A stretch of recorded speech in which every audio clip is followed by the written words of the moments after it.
Hello again, this is Dave from eastnapa.com. Wanted to talk tonight about something that I think is very important, and that's a message and helpful hints for the first time visitor to Napa Valley.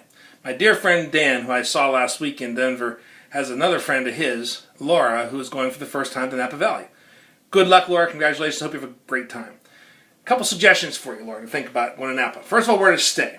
You may have your plans already set, so this may be past due, but we like to stay at the Napa Valley Lodge. Very comfortable, priced right, friendly, great pool, great hot tub, great place to gather with a couple couples after a nice day of tasting wine to chat before dinner. But the Napa Valley Lodge is one of our favorite places to stay. Second thing, I want to talk about wine tours. We've been on a number of tours over the years, and one of the favorites early on was the Beringer Wines Tour. Beringer's been open for a long time. They even made wine through Prohibition. So they've been doing it for a long time. They made actual sacramental wine for the Catholic Church.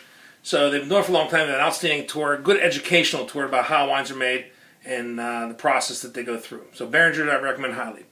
Another tour that I would go for, without a doubt, is the Domaine Chandon Champagne Tour. It's a little southern Napa Valley. They make champagne there, and the tour is very informative and very wonderful. Any other tour, there's several other wineries that have tours. Many of them do. You have to need reservations. You got to call in advance. It's August, you're going, so crowds might be a little lighter than normal. You're pre-crush. September, October gets a little crowded. So August will be very warm for you, so wear some light clothes, good hat and sunglasses, sunscreen, that kind of thing. It could be very warm there in Napa Valley at that time of year. Another thing that's worthwhile for a good tip for first-timers is there's a breakfast place up in St. Helena. Can't remember the name of it, but very good breakfast. Get a good breakfast in you, good hearty steak, eggs, whatever you want for breakfast. And then start your day off early with one of our favorite places to go early on the morning, and that is Silver Oak. The reason I like Silver Oak is the wine's very good, and nothing said, the wine's very good. But most important is Silver Oak opens at 9 o'clock in the morning. Most wineries don't until 10. So you can beat the rush, get there early, and have a good after-breakfast wine sampling with good Silver Oak wine in Napa Valley. So it's a way to start your day. On the other end of the spectrum, when everyone else is has palate fatigue at 4 o'clock and they're going home because most wineries close at 4 o'clock. Alpha Omega, right on 29, kind of across, not far from Opus and across the street from Mondavi, kind of. Alpha Omega Winery stays open until 6.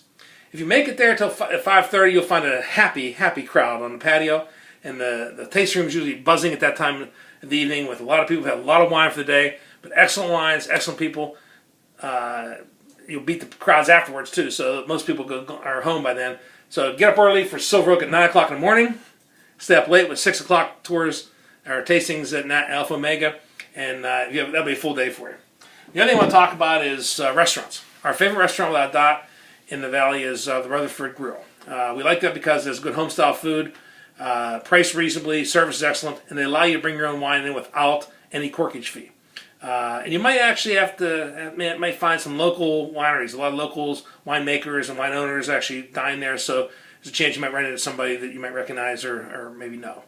On the high side, we like a restaurant called Prime. If you're going out for a very nice evening, a special event, Prime has a very, very dynamic menu, good steaks, outstanding menu.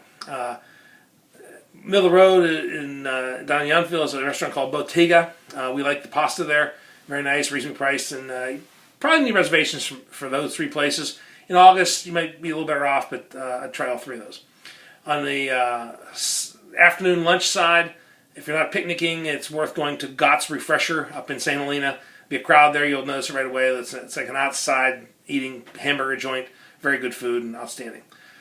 So, Laura, those are a couple tips for you for first time. Early wineries, Silver Oak. Late wineries, Alpha Omega. Where to stay, Napa Valley Lodge. So get some great tours. Learn about wine, get a good feel for what you like and what you enjoy, and enjoy your time. Dress appropriately. It's going to be very warm. I imagine it could be in the 90s or even higher there at that time in August.